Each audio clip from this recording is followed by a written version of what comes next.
누군가에게는 유년의 추억으로, 어떤 이에게는 탐험으로 또는 휴식의 여정으로 사람마다 길 위에선 목적이 다릅니다.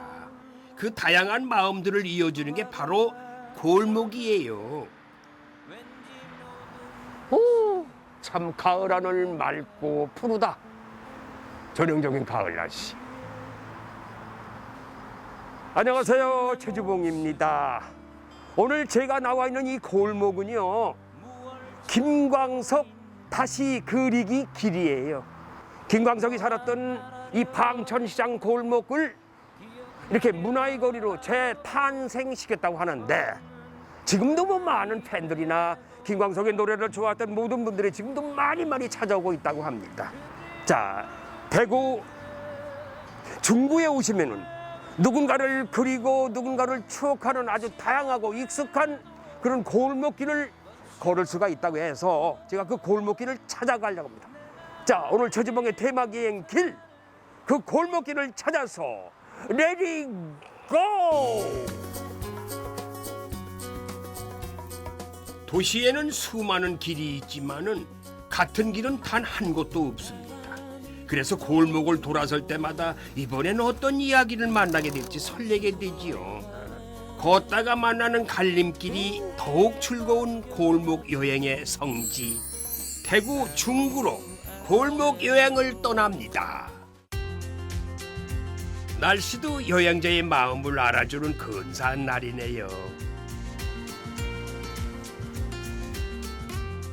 이야, 전형적인 가을 하늘. 저 하늘 좀 보세요. 파래가지고. 시청자 여러분, 우리나라의 최초의 가곡 뭔지 아세요? 가곡 동무생각입니다.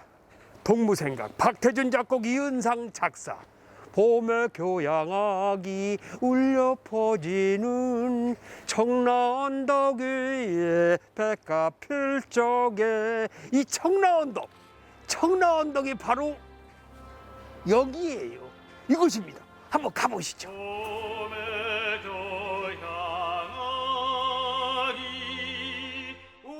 봄처럼 싱그러운 학창 시절과 그 시절 동무들을 떠오르게 하는 청라언덕.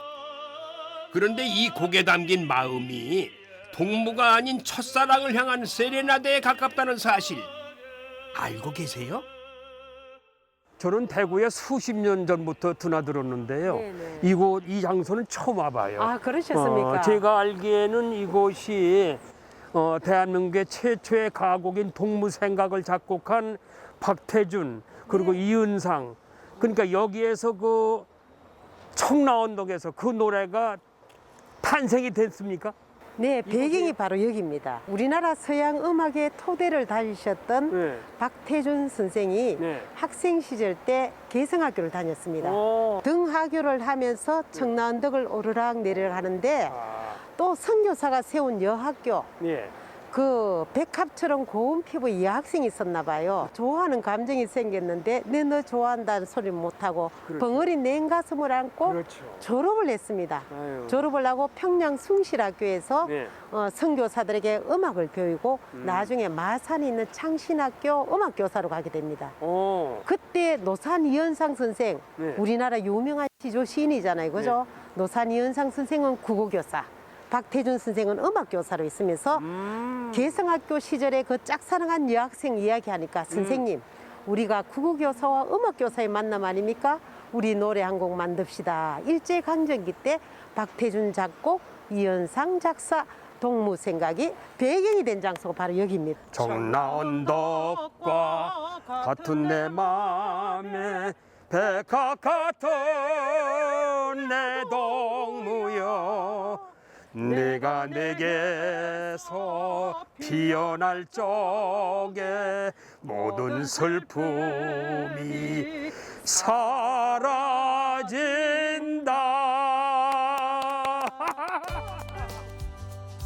혼자보다는 두 사람의 하모니가 아름답듯 오래된 건물과 함께 세월을 견뎌온 담쟁이가 보기 좋습니다.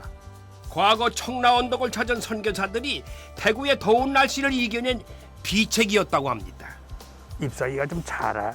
작아요, 예쁘다 거지. 아담하니.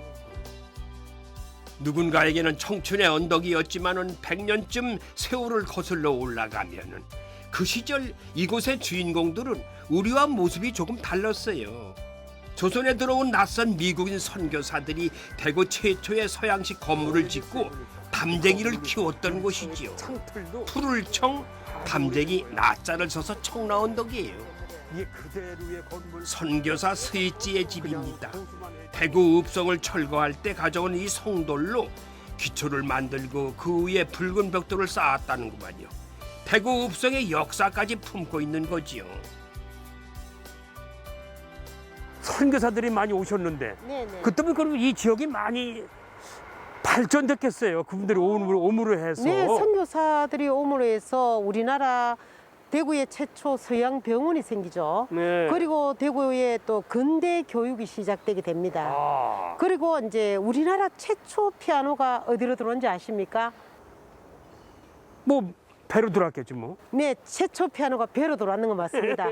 그 최초 피아노가 서울이 아닌 대구로 들어왔습니다. 1900년 3월 26일에 피아노 사이드 보탐 부부가 피아노를 가지고 되는데 그 피아노를 운반하는데 거기서 여기까지 한 16km 됩니다. 예. 그걸 3일 동안 운반합니다. 와. 조선 사람이 한 20명이 한 3일간 하는데 20명, 30명이 하는데 피아노 소리에서 소리가 납니다.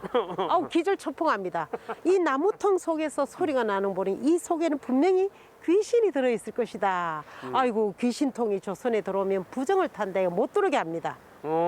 그래서 선교사들 일행과 이 조선 사람이 신랑이 하다가 들어왔는 게 우리나라 최초의 피아노. 네네.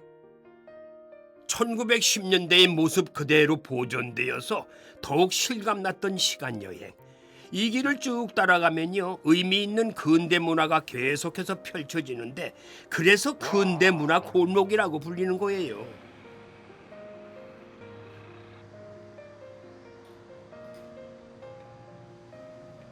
사실장님, 네. 여기 보니까 이게 무슨 태극기가 이렇게 쭉 나라에 걸려 있고 네. 무슨 의미 있는 길 같아요. 이렇게 언덕배기로. 네, 여기는 1년 12달 태극기가 펄럭입니다. 예. 바로 대구의 3일 만세 운동길이라고 합니다. 아, 그래요? 네네. 그럼 우리 젊은이들이 이 길을 걸어서 태극기 들고 올라갔던 장사란 말이에요? 3일 만세 운동은 대구에서는 1919년 3월 8일에 했습니다. 3월 8일. 서울에서는 탁골고는 3월 1일 했잖아요. 그렇죠. 일주일 뒤에 대구에서 했는데 바로 저 위가 일본 경찰들 눈을 피하기 좋은 솔밭길이었습니다. 아, 저 끝에가. 네네. 예. 대구의 학생들이라든가 시민들이 일본 사람들 눈을 피해서 저기서 모여서 이렇게 3일 운동길을 내려옵니다. 아, 여기 쭉 내려왔군요. 내려와서 이쪽으로 가면 옛날 서문장입니다. 대구의 큰 장, 아. 조선의 3대장이었습니다. 아, 서문시장. 예. 그래서 조선의 3대장인 거기서 모여서 독립선언서도 낭독하고 대한독립 만세도 만세도 부르고. 네네 그래서 예. 행진했던 그런 길이라 이렇게 합니다. 그러니까 이 길이 학생들이 변장을 하고 내려와서 네네. 서문장으로 가던 그런 길이란 말이죠. 네네네. 이거 아주 대단한 길인데요. 네, 기억해야 대구의- 될 길이에요. 네, 대구의 학생들이 그만큼 기폭제가 돼가지고 예. 대구 시민들 한 1000여 명이 그때 3.1 운동에 동참했답니다. 아하. 네. 90개의 계단 하나하나를 밟을 때마다 독립의 염원을 담은 함성이 느껴지는 듯합니다. 계단 양쪽에는 1900년대 대구의 모습과 3.1운동 당시의 상황을 담은 사진들이 전시되어 있어요.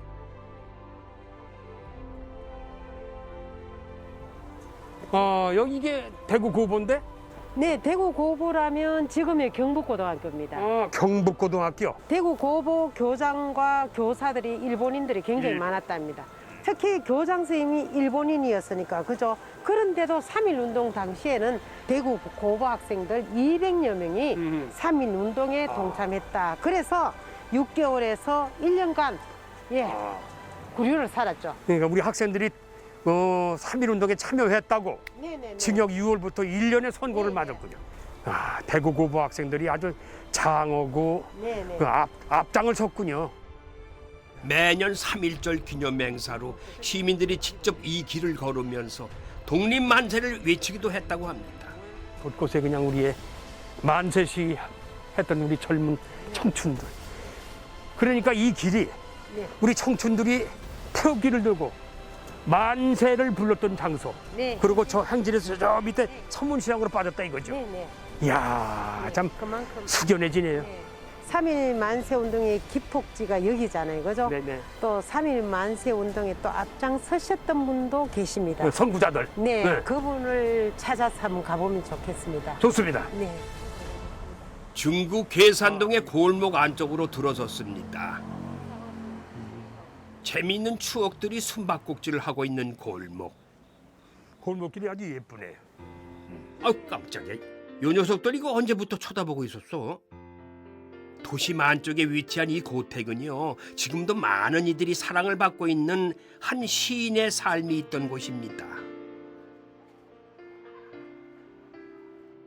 민족 시인 이상화 선생의 생애를 재조명한 곳인데 일제에 항거한 대표적인 저항 시인이었지요.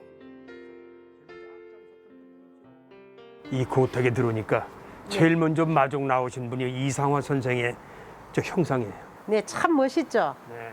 예, 이상화 선생께서 1937년에 형을 만나러 중국에 가서 찍은 사진입니다. 네.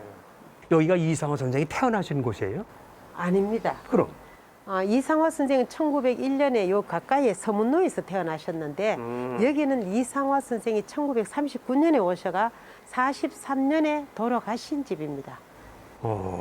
그래요. 네. 여기서 그러니까 돌아가시긴 여기서 돌아가셨군요. 네네, 바로 여기 안방에서 돌아가셨습니다. 예. 이상화 선생께서 많은 작품도 쓰셨고 일도 많이 하셨고 그렇죠? 네, 아까 3.1 운동을 이야기했듯이 3.1 운동에 앞장서셔 하다가 네. 일본 경찰의 수배 대상이 되었습니다. 정작 3.1 운동 때는 피신자의 역할로만 했습니다. 그때 함께 하지는 못했습니다. 예. 예, 어쨌든 이분이 시를 쓰면서 일본에 바로 부딪혔던 그런 인물이라고 할 수 있습니다. 시인이 살던 옛집은 대구 시민들의 정성이 모여 보존할 수 있었다고 합니다. 사형제 중에 차남으로 태어나서 나라를 위해 애쓴 그의 일상과 개벽지를 통해 발표한 시, 소설, 이 평론 등의 작품들이 전시되어 있습니다. 그런데 이상화 선생의 형제들이 모두 한 인물했다는 사실 알고 계세요? 용봉인학.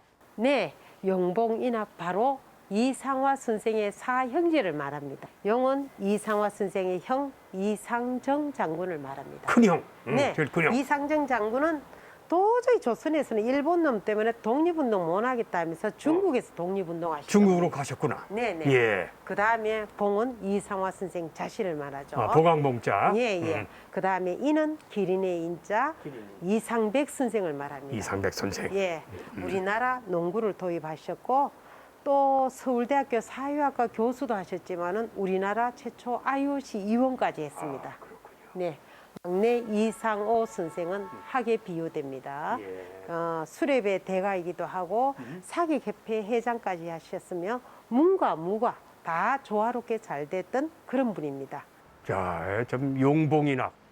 그 네 분 형제분이 큰 일들을 하셨고 대단한 일을 하셨네요. 네, 그때 당시 아주 출중한 특별한 인물이라고 할 수 있죠. 예. 네. 두 살이야. 시인의 마음을 달래주던 공간이었던 마당 한쪽에 시비가 있습니다. 지금은 남의 땅 빼앗긴 들에도 봄은 오는가. 나는 온몸에 햇살을 받고 푸른 하늘 푸른들이 맞붙은 곳으로 가르마 같은 논길을 따라 꿈속을 가듯 걸어만 간다. 참 저항 시인 이상화 선생의 시인데 가슴이 뭉클한 부분이 많아요. 부분. 2009년 잘 가꾼 문화유산에 선정되기도 하고 최지봉도 만세! 한국관광 백선에도 이름을 올린 이상화 고택. 느린 우체통에 편지를 남기면 1년 후에 나에게로 오늘이 전해집니다. 대구 중구에는 시인의 골목뿐만 아니라 소설가의 골목도 있어요. 이건 또 무슨 뭐 신문파리 소년이야. 무슨 네, 맞습니다. 김원일 선생의 마당 깊은 집에서 나오는 주인공 길람입니다. 길람이가 바로 신문파리를 하는 장면입니다. 저 안에 들어가면 마당 깊은 집 전시관이 있습니다. 아 그래요? 네네. 골목 안에 골목 같구만요. 골목길로 접어들수록 시간이 거꾸로 갑니다. 6.25 이후 어려웠던 1950년대 대구예요.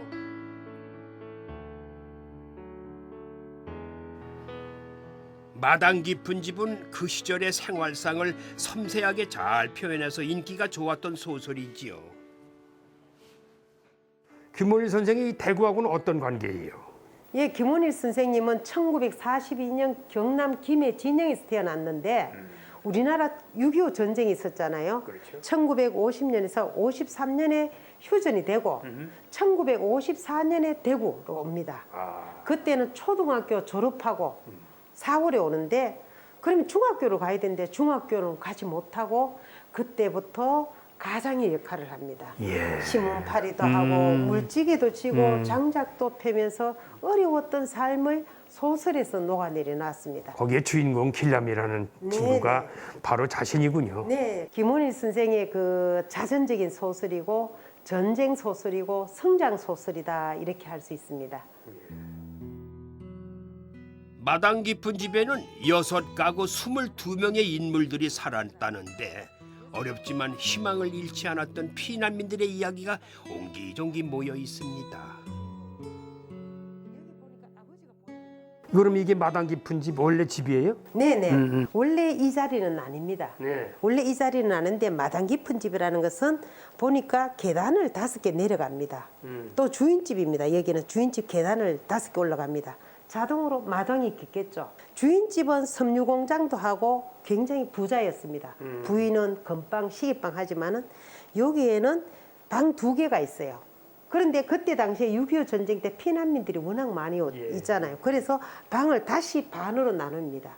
그래서 여기 4가구가 살았다. 김원일생 자신 길라면의 요 마지막 방에 살았습니다. 그래 주인집이 잘 먹고 살만했네 주인집은. 아, 여기는 그죠? 대단했죠. 예. 먹고 살만한 주인집과 달리 이 길라미네 같은 피난민들은 발 한 번 쭉 뻗기도 힘든 아주 작은 방에서 가족이 함께 모여 살았지요.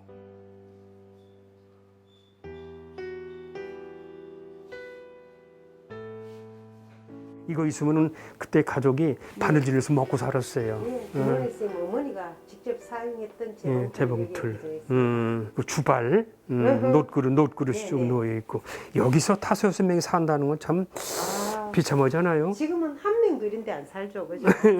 그 지금 2명 발 뻗고 자는데 여기에 5 식구가 누워 잤다는 게 그때는 그럴 수밖에 없었던 것 같아요. 그때는 하루 3끼를 못 먹고 2끼, 뭐 1끼로 하루살이를 다 했으니까. 저기 등잔불 보세요. 등잔불. 네네. 등잔, 호롱불, 호롱불. 그죠? 1954 마당 깊은 집은 6.25 전쟁 직후에 종로, 장관동, 약전골목, 중앙통 등을 배경으로 하고 있는데요. 그 시절의 모습을 화면이나 사진으로도 볼 수 있었습니다.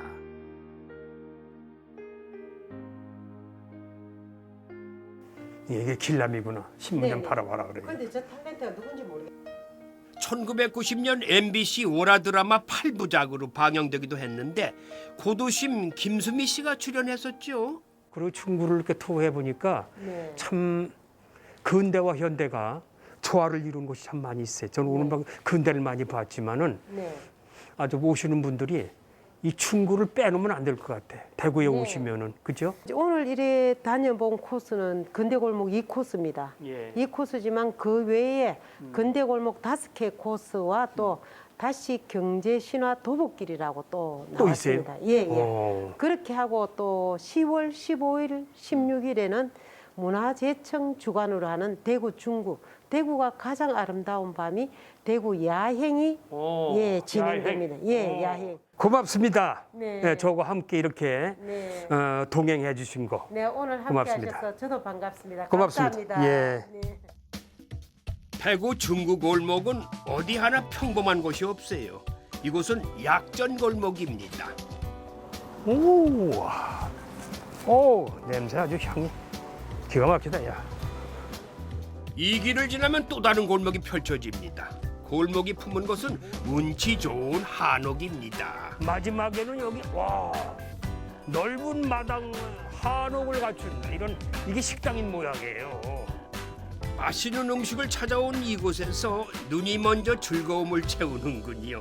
오랜만에 만난 추억의 물건들입니다. 요거 인두고 인두. 요것도 다리미요. 그 화로. 아, 요건 무슨 뭐 찔 때 이건 박냉이구나. 야, 무슨 박물관이야 뭐야? 아이고야 이거 장식장부터 아주 골고루 다 있네. 에? 말도 있고 대박도 있고. 와. 문에 들어서기도 전에 주인장의 성향이 보이는 이곳. 이게 이 집이 원래 한옥이었던 거예요? 아니면 원래 집이 있는데 한옥을 개조했나? 네, 낡은 한옥을 재부서해요. 전통 한옥의 미를 살리고자 노력을 했습니다. 아, 그래요? 그냥 한옥은 그냥 그 자체만으로도 아름다우니까요. 그렇죠. 와, 여기 보니까 많은 사람들이 드나들었던 흔적들이 꽤 많아요. 외국 관광객도 많이 오시겠어요. 예, 외국 관광객들은 이제 들어오시는 입장부터가 달라요. 다른 분들하고. 왜? 일단 전통 음악에 맞춰서 춤을 추시면서 들어오시거든요. 음악이 맞춰 춤추고 들어온다. 야, 분위기 좋겠는데? 저기 밖에 보니까 뭐 한 수십 명의 예약자가 쭉 있어요. 아마 그 식사하러 오시는 분들이 모양이죠? 물론이죠. 그래요? 네. 야, 나도 한상 먹으러 왔다. 이거 못 먹겠는데 손님 많아서. 응? 먹을 수 있어요? 예, 당연하죠. 아, 그래요? 퀴전이라는 이름으로 설자리를 잃어가는 우리 고유의 한식을 보다 옛 방식으로 재현해내고 싶었다는 주인장. 그 음식이 정갈하고 모양도 좋아서 예비 부부의 맞선 자리인 상견례가 많다고 합니다. 이만하면 뭐 중요한 사람 대접할 만하지요. 자, 여행자에게는 아주 특별한 선물이 될 한상이 아닌가 합니다. 아까 세어보니까 이게 한 16가지가 돼요. 그냥 개수로도. 저는 음식 못 본 음식이 꽤 많아요. 아주 특별한 음식들이 오늘은 다 이렇게 일부러 최주봉이를 위해서 만들어주신 건 아닌 것 같고 딱 저기 들어와서 보니까 눈에 띄는 게 이거야. 이 이름이 뭐야? 새우선입니다. 새우. 새우선. 선. 네. 그게 무슨 의미예요? 새우선? 선이라 하면 이제 찌는 요리를 말을 하는 거거든요. 예. 요 새우살 위에 오방색. 그렇죠, 요 오방색. 재료들을 각각 조리해서 이제 새우살 위에 얹어 그대로 쪄서 그대로 쪄서. 내는 음식이요. 야, 이것도 그러면 맛있겠다. 새우살의 향과 맛 그리고 요 오방색 각각 다른 맛이 나잖아요. 그렇죠, 오방색이니까. 예, 하나, 둘, 여기에 셋, 넷, 향과 다섯. 맛이 어우러져 더 나은, 더 새로운 맛과 향 그리고 식감을 느낄 수 있을 겁니다. 예.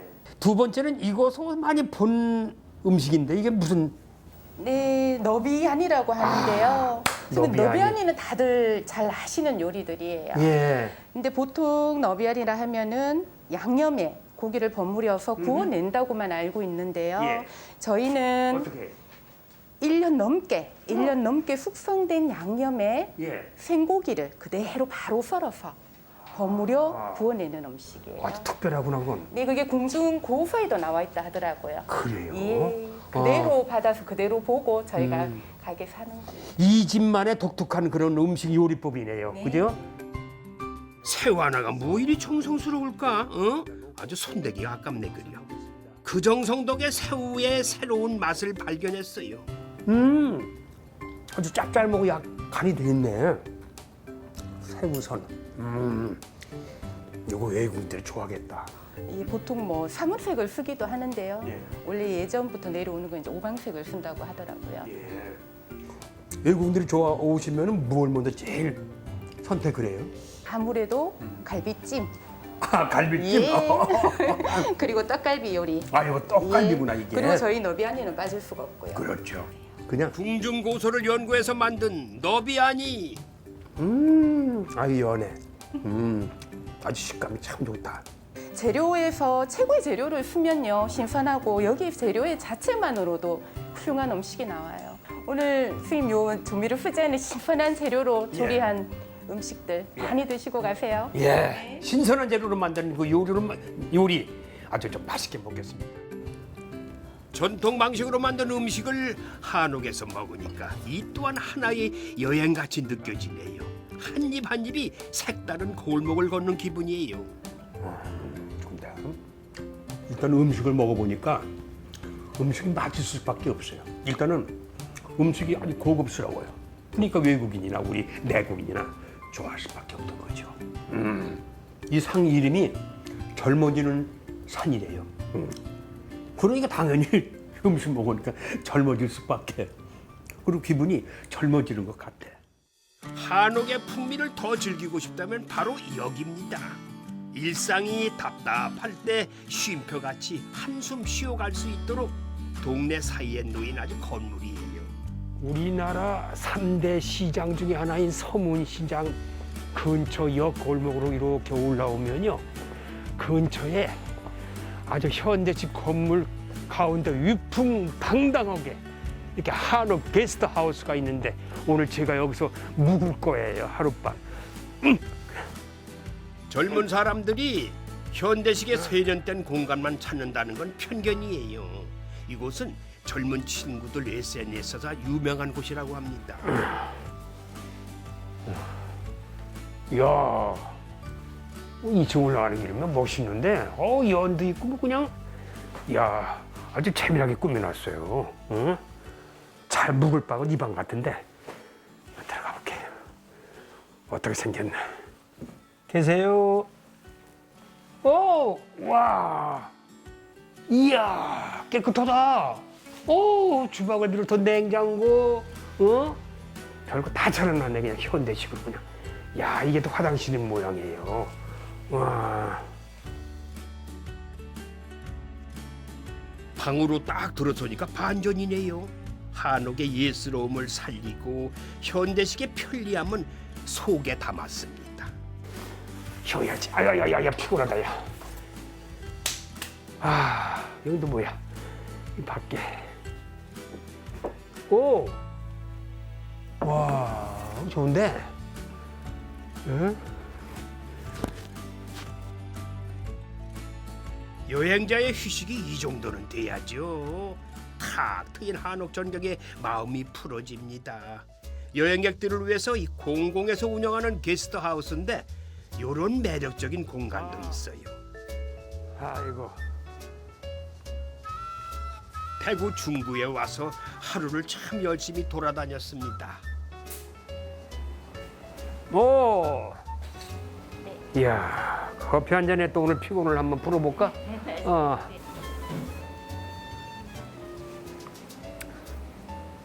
숙소는 마음에 드셨어요? 방 마음에 들고 말고요. 좋아요. 이 한옥이라는 건 원래 사람을 편안하게 해주는 게 한옥이거든. 특별하고 독특해서 나이 드신 어른들도 많이 오실 것 같아요. 그죠? 네, 어르신분들도 많이 오시고 저희는 가족 단위나 아니면 젊은 분들도 많이 찾아주세요. 젊은 사람들도 많이 오고. 네, 한옥 체험하기가 쉽지 않다 보니까 네, 그러다 보면 뭐 저기 뭐야 외국인도 또 오겠는데요, 그럼. 외국 분들이 굉장히 많이 찾아주셨는데 현재는 코로나 때문에 예전만큼은 이제 이용이 어려운 상황이에요. 그분들을 위한 특별한 무슨 체험, 무슨 프로그램이 있어요? 한국을 느낄 수 있는 한복 체험이 저희가 준비되어 있고요. 그 외에 간단하게 다도의 이제 다도 체험을 하면서 차 문화를 한번 경험해 볼 수 차 문화. 있는 거 있고, 그리고 윷놀이나 토 같은 전통 놀이를 즐길 수 있는 게 저희가 간단하게 준비되어 있습니다. 손님들이 여기 묵고 오면은 이 주변에 혹시 뭐가 있나 궁금해하실 거예요. 근데 이 근처에 뭐 또 있어요? 저녁 시간에는 바로 옆에 있는 서문시장에 야시장이 열리기 때문에 야시장 구경하러 가시는 분들이 많으세요. 좋아요. 숙소에서 걸어서 한 5분 거리. 낮에 가면 대구 최대 규모의 시장이 밤에 가면 맛있는 음식들이 가득 찬 야시장으로 바뀝니다. 약 한 350m에 달하는 이 시장길에 80여 개 매대가 운영 중이라고 그래요. 2016년 6월 개장 이후에 중구에 아주 명물거리가 됐어요. 어디서 오셨어? 저희는 경기도 이천에서 왔어요. 경기도 이천. 아이 멀리에서 오셨네. 가족들 여행 오셨구나. 네네네. 그럼 여기 뭐 드시러 오셨어? 야시장? 저희 일단 애들하고 예. 간단히 주전부리 할 겸 예. 여기서 이제 막창이 대구가 유명하니까 막창. 막창도 좀 먹을 대구 겸. 하면 막창이죠, 그죠? 네, 맞아요. 대구 하면은 막창하고 외치게 되죠. 그만큼 유명한 음식이에요. 안녕하세요. 안녕하세요. 이게 대구의 명물 막창입니까? 이게 대구 와, 막창 왜 대구가 막창이 유명해요? 원조니까요. 원조? 예. 서울에도 있는데 무슨 원조야? 아, 그게 다 대구에서 서울로 올라간 겁니다. 아, 그럼 원래가 원조가 대구란 말이게 원래 원조가 막창은? 대구입니다. 아, 그래요? 와, 손님들이 많이 먹겠어. 찾는 거 많이 찾죠? 많이 찼습니다만 코로나 때문에. 뭐, 선생님도 아시다시피 요새 좀 그렇습니다. 야, 아주 냄새가 코를 찌른다 그냥. 매콤한 양념에 파 송송 썰어 넣어가지고 바삭하게 구워낸 막창. 코로나로 마음이 힘들 때 이만한 위로의 음식이 또 있을까요? 야, 그 별미인데? 코로나가 종식이 되면은 옛날같이 다시 활기차는 장사하실 수 있을 거예요. 좀 힘드시더라도 참고 기다리셔야 돼. 하나, 둘, 화이팅! 화이팅! 방역 수칙을 지키면서 안전하게 손님을 맞이하고 있는 야시장입니다. 코로나가 사라지고 음식을 만드는 철판에 뜨거운 열기가 식는 날 없는 그날이 오기만을 기다리며 응원의 박수를 보냅니다. 마스크를 벗고 신나게 즐길 수 있는 날이 오면 얼마나 좋겠어요.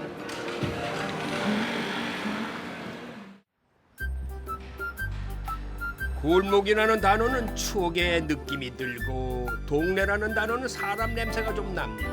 이 동네는 한약재 냄새가 가득해요.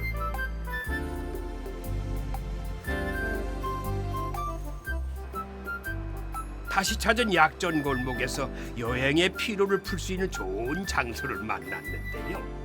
평범한 전시가 아니라 건강을 체크할 수 있는 재미있는 프로그램들이에요. 대구 양령시 한방 의료 체험타운. 네네네. 여기는 어떤 곳인지 궁금한데요. 아, 여기 한방의료 체험타운 같은 경우는 이제 대구의 360년 전통의 대구 양령시를 좀 더 활성화시키고자 이제 설립되었고, 그리고 이제 한의학의 우수성도 좀 널리 좀 홍보하고자 이제 한방의료 체험타운을 설립이 되었습니다. 네. 일단은 앉아서. 예. 세 개의 층으로 나누어 가지고 체험이 이어지는데요. 이곳은 ICT 한방 체험관으로 한의학 정보를 얻기 좋은 곳이라고 합니다. 요즘 만병의 근원이 스트레스라고 하잖아요.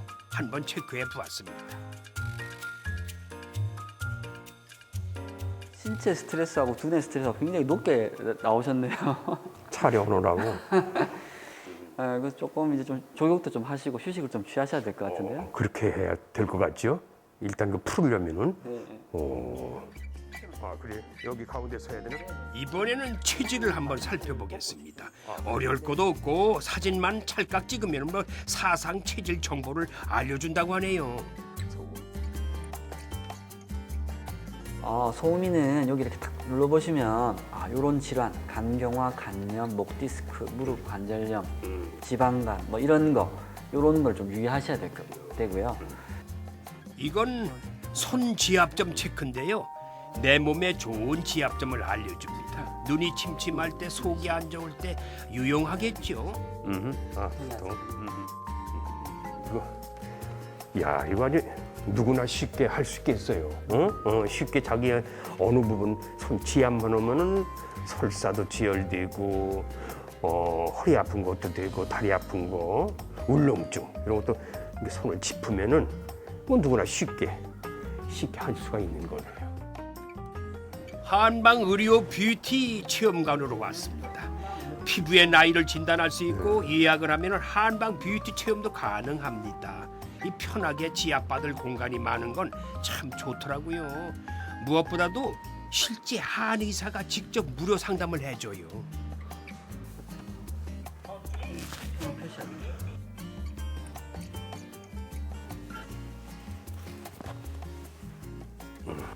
똑똑. 네. 안녕하세요. 아이고 수고하시네. 네, 앉아보시겠어요? 예. 자, 선생님. 네. 제가 어떠해요? 인바디 점수가 몇 점, 71점 나왔는데 괜찮은 거예요. 한번 봐주세요. 네, 일반적으로 70점에서 80점이 저희가 정상 범위라고 보는데 예. 이왕이면 80점 이상으로 관리를 하시는 걸 저희가 추천드리거든요. 예. 그래서 정상 범위 안에 있지만 조금만 더 관리하셔가지고 점수를 좀 더 높이시는 게 좋을 것 같아요. 간단한 운동부터 시작해가지고 유산소 운동 위주로 조금 해주셔야 돼요. 아, 유산소 운동. 네. 산에 같은 거 등산하고도 괜찮죠. 네, 그것도 괜찮으신데 집 앞에 걷더라도 조금 힘있게 숨 찰 정도로 한 10분 이상 걸어주시는 걸 좀 추천드릴게요. 여기는 대개 보면은 일반인들이 많이 오겠죠? 아니면 남녀노소 뭐 불구하고 다 많이 오고 오실 거 아니에요. 그죠? 예, 맞습니다. 저희 같은 경우에는 지금 주민분들이나 관광객분들이나 20대 젊은 분들부터 뭐 나이 드신 분들까지 가리지 않고 다 오셔가지고 체험하고 계십니다. 외국인도 오시나요? 아, 원래 저희가 외국인도 자주 오셨는데 지금 코로나 때문에 자주 못 오시고 계십니다. 외국인들이 상담을 받으면 대개 반응들이 어때요? 일단은 보통 그쪽 나라에는 없는 저희 한의학이다 보니까 받고 가시면 좀 신기해하시는 분들도 있으시고 또 좋다고 하시는 분들도 있으시고 대체로 다 만족하고 가시는 편입니다. 경열 지압 침대네. 계속해서 가는 사람 또는 쉬어가는 사람 여행에는 스타일이 다 다를 텐데요. 저는 이렇게 좀 쉬어가는 여행이 좋더라고요. 약전 골목이라는 역사적인 골목 안에 위치하다 보니까 이곳에 있는 것 자체만으로도 활력이 그냥 한 방에 딱 차오르는 것 같아요. 자극이 와요. 와! 찌르찌르찌르찌르. 혈액 순환도 시켜주고 그러나요? 네, 근육을 좀 경직된 근육을 좀 이완시켜주고 근육 통증을 좀 완화시키는 그런 통증을 기능이 있죠. 완화시켜준다. 네, 네, 네. 아, 오늘 아주 너무 쾌적하고 좋은 공간 속에서 내가 이렇게 상담받고 이렇게 체험을 하다 보니까 피곤이 싹 풀렸어. 진짜. 좋아요. 활력을 찾았으니까 이제는 분위기를 확 바꿔보려고 합니다. 골목 별미가 꼭 밥이어야 한다는 법은 없잖아요. 여행 중에 만나는 빵, 이 빵은 더욱 특별합니다.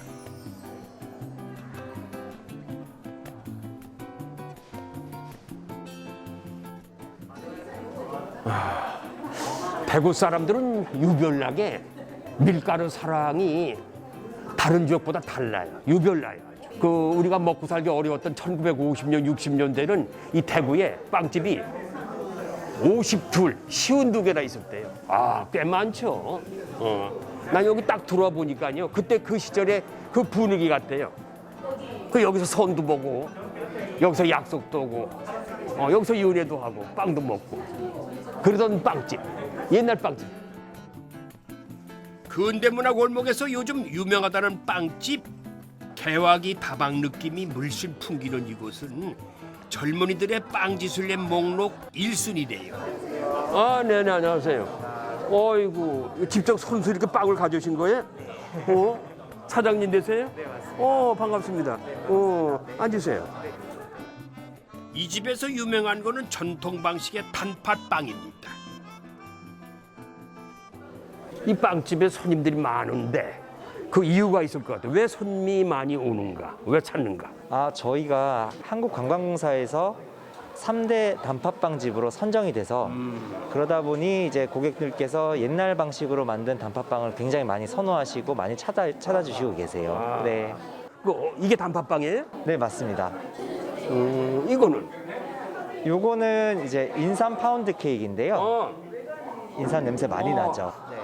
인삼이 냄새 나네. 향긋한데 인삼 냄새. 이 파운드 케이크 제품 자체가 양령시 협동조합과 같이 MOU를 맺어서 거기서 식재료를 공급받아서 만드는 파운드 케이크입니다. 양령시에서 공급을 받는군요. 아주 향이 인삼 향하고 꽉 차 있어요. 배워서. 이야. 이거 장난 아닌데 딱 보니까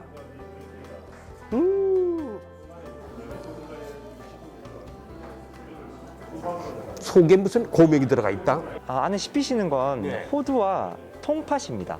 저희는 팥을 직접 끓이다 보니까 통팥. 네, 팥을 네네 맞습니다. 그래서 맛이 좀 유별나. 다른 단팥빵하고 또 비교가 되는데요. 이번에는 젊은 친구들이 찾는다는 특별한 메뉴를 한번 만나볼까요? 요건 미리 예약해야 먹을 수 있다는데 SNS에 예쁘게 사진을 찍어 올리는 게 요즘 젊은이들의 소소한 재미 아니에요.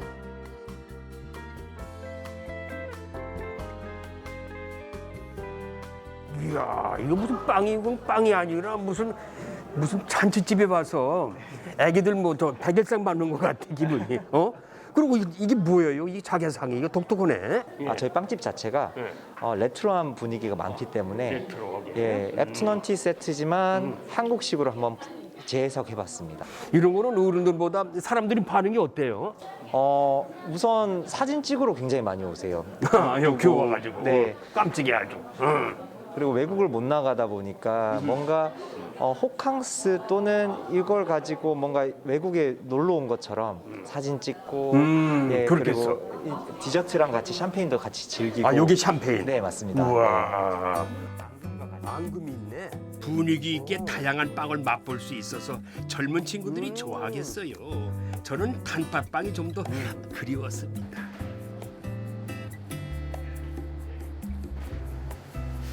반갑게도 위층에서 단팥빵을 직접 만들고 있더라고요. 여기 계신 분들이 모두 30년 이상 경력을 가진 단팥빵 장인들이에요. 파다 앙금도 직접 만든대요. 야, 근데 이 단팥빵이죠? 예, 단팥빵입니다. 이 단팥빵 만드신 지 몇 년 되셨어요? 글쎄요, 지금 아마 40년이 넘어가고 있습니다. 40년. 네. 빵과 함께 40년이네. 네. 빵과 함께 나이 드셨네. 그럼. 예, 그렇습니다. 그럼 우리는 이제 장인이라고 불러야 되겠는데 달인보다는 장인이 낫죠. 장인이라고 불러야 되겠죠. 부끄럽습니다. 아니 왜 부끄러워 장인이라는 게. 야, 30년 하시면서 좀 애로사항도 많이 있었을게요. 그냥 즐거운 마음을 하고 있습니다. 즐거운 마음으로 하시니까 빵이 이렇게 맛있구나. 예? 이게 내가 그냥 짜증내서 뭐니 빵이 맛이 없을 것 같아요. 맞습니다. 40년 동안 하셨으면 한결같이 빵 맛이 내는 거. 네. 그거 장인께서 따로 무슨 비결이 있으십니까? 아니면 노하우가 있어요? 그 비결이라는 건 이제 시대에 맞추어서 이제 옛날에는 참 단 걸 좋아했고 요즘에는 이 팥 맛을 내면서 단 걸 조금 덜 넣는 상태에서 팥 앙금을 만들 찌개 거기다가 정성을 쏟아갖고 덜 달게. 그렇죠. 요즘 시대에 맞게. 덜 달고 팥 냄새가 내 몸에 착 배이게 이런 식으로 하고 있습니다. 단팥빵 장인의 노력이 골목을 넘어 대구를 대표하는 빵집이 된 비결이겠지요.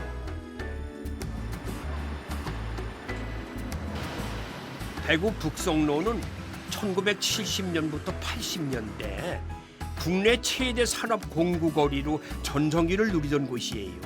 하지만 IMF 이후에 그 위상이 낮아지기 시작했는데 최근 젊은이들이 모여서 다시 활력을 되찾고 있다고 합니다.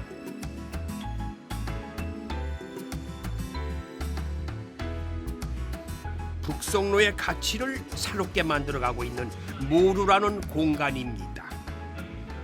나는 청계천에 온 줄 알았어. 그러니까 여기가 북성로 기술예술융합소. 맞습니다. 기술과 예술이 합쳐가지고 뭘 만들어낸다는 거야? 맞아요. 그런 것 좀 얘기 좀 해주세요. 네, 이름에서 알 수 있듯이 북성로라는 공간에 예. 기술자, 기술장인, 그리고 공구상의 분들의 그런 기술력에 대한 이야기와 그리고 예술가들 혹은 지역에 있는 다양한 제작자들, 더 크게는 시민분들이 기술과 예술이 같이 융합해서 무언가 재밌는 걸 만들어내고 내가 만들고 싶은 거를 실현해내고 그리고 그런 걸로 어떤 큰 장을 만들어서 북성로가 역동하고 생동하는 모습을 전달할 수 있는 그런 거점이 되고자 하는 곳이 바로 이 모루입니다. 야, 그건 멋진 생각이다. 아이디어가 아주 매리고 좋은데요. 북성로에서 오랜 세월을 살아온 장인의 인생에는 때론 거친 이야기가 담겨 있겠지요. 함석 공장을 운영한 이등령 선생의 손때 묻은 작업 도구들이 그 시절 열정 그대로 옮겨져 있다고 합니다. 장인에게는 특별한 철칙이 있었대요. 공구는 제자리에. 그보다 중요한 말이 어디 있어요?